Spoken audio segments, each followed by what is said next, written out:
ನಮಸ್ತೆ ಸ್ನೇಹಿತರೆ, ಕೃಷ್ಣ ಕಲಿಕೆಗೆ ಸ್ವಾಗತ. ನಾನಿವತ್ತು ಒಂದು ಒಳ್ಳೆ ಎನರ್ಜಿ ಡ್ರಿಂಕ್ನ ಹೇಗೆ ಮಾಡೋದು ಅಂತ ತೋರಿಸ್ತೀನಿ ಬನ್ನಿ. ಇದಂತೂ ಆರೋಗ್ಯಕ್ಕೆ ತುಂಬ ಒಳ್ಳೆಯದು. ಹೆಣ್ಮಕ್ಳಿಗೆ ಸೊಂಟ ನೋವು, ಬೆನ್ನು ನೋವು ಇದ್ದಾಗ ಇದು ವಾರದಲ್ಲಿ ಮನೇಲಿ ಡ್ರೈ ಫ್ರೂಟ್ಸ್ ಇದ್ದರೆ ಈ ರೀತಿ 1-2 ಸರಿ ಮಾಡಿ ಕುಡೀರಿ, ತುಂಬ ಒಳ್ಳೆಯದಾಗುತ್ತೆ.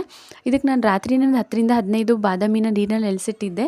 ಬೆಳಗ್ಗೆ ಎದ್ದು ಅದರ ಸಿಪ್ಪೆ ಎಲ್ಲ ನೀಟಾಗಿ ಸಿಪ್ಪೆ ತೆಗೆದುಕೊಂಡು ಒಂದು ಚಿಕ್ಕ ಮಿಕ್ಸಿ ಜಾರ್ ತೊಗೊಳ್ಳಿ.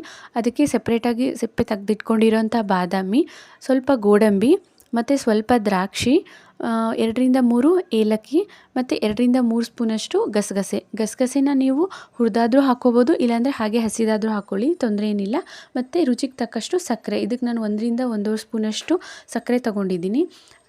ಸಕ್ಕರೆ ಹಾಕ್ಕೊಂಡು ನೀರು ಹಾಕ್ದಿರ ಹಾಗೆ ತರ್ತರಿಯಾಗಿ ಫಸ್ಟು ರುಬ್ಕೊಳ್ಳಿ. ಇಲ್ಲ ನೀರು ಹಾಕ್ಕೊಂಡ್ರೆ ನಿಮ್ಗೆ ಗಸಗಸೆ ಪುಡಿ ಆಗೋಲ್ಲ. ಆಮೇಲೆ ಸ್ವಲ್ಪ ನೀರು ಸೇರಿಸ್ಕೊಂಡು ಗಂಧದ ರೀತಿಯಲ್ಲಿ ರುಬ್ಕೊಬೇಕು. ನಾನು ತೋರಿಸ್ತಾ ಇದ್ದೀನಿ ನೋಡಿ, ಕನ್ಸಿಸ್ಟೆನ್ಸಿ ಈ ರೀತಿ ಇರಬೇಕು. ಈ ರೀತಿ ರುಬ್ಕೊಂಡು ಇದನ್ನು ಒಂದು ಬೌಲ್ಗೆ ಟ್ರಾನ್ಸ್ಫರ್ ಮಾಡಿಕೊಂಡು ಇದಕ್ಕೆ ಎಷ್ಟು ಬೇಕೋ ಅಷ್ಟು ನೀರು ಹಾಕ್ಕೊಳ್ಳಿ. ಮಿಕ್ಸಿ ಜಾರಾಗಿ ಸ್ವಲ್ಪ ನೀರು ಹಾಕ್ಕೊಂಡು ಅದನ್ನು ತೊಳೆದು ಹಾಕ್ಕೊಂಡು ಮತ್ತು ಇನ್ನೊಂದು ಸ್ವಲ್ಪ ನೀರು ಬೇಕಾಗುತ್ತೆ. ಯಾಕಂದರೆ ನೀವು ಗಸಗಸೆ ಮತ್ತು ಗೋಡಂಬಿ ಎಲ್ಲ ಹಾಕಿರ್ತೀರ ಅಲ್ವಾ, ಅದು ಮೊದಲೇ ಗಟ್ಟಿ ಇರುತ್ತೆ. ಸೊ ನೀವು ನೀರು ಹಾಕ್ಕೊಂಡು ತೆಳುವಾಗಿ ಮಾಡಿಕೊಂಡು ಅದನ್ನು ಕುದಿಸಿದ ನಂತರ ಅದು ಗಟ್ಟಿ ಆಗುತ್ತೆ, ಗಂಜಿ ರೀತಿ ಬರುತ್ತೆ.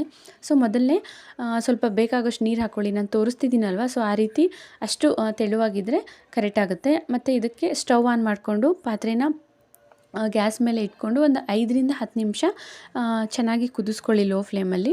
ಸ್ವಲ್ಪ ಅದು ಉಕ್ಕು ಬರುತ್ತೆ, ನೊರೆ ಎಲ್ಲ ಬಿಟ್ಕೊಂಡು ಸ್ವಲ್ಪ ಗಟ್ಟಿ ಆಗುತ್ತೆ ಗಂಜಿ. ಇಲ್ಲಿ ತೋರಿಸ್ತಾ ಇದ್ದೀನಲ್ವ, ಈ ಥರ ನೊರೆ ಬಿಟ್ಕೊಳ್ಳುತ್ತೆ. ಅದು ನೊರೆ ಬಿಟ್ಕೊಂಡ್ರೆ ಗಂಜಿ ರೆಡಿಯಾಗಿದೆ ಅಂತ ಹೇಳಿಬಿಟ್ಟು ಇದನ್ನು ನೀವು ಬಿಸಿಯಾಗೇ ಸರ್ವ್ ಮಾಡ್ಕೊಂಡು ಕುಡಿಬೋದು.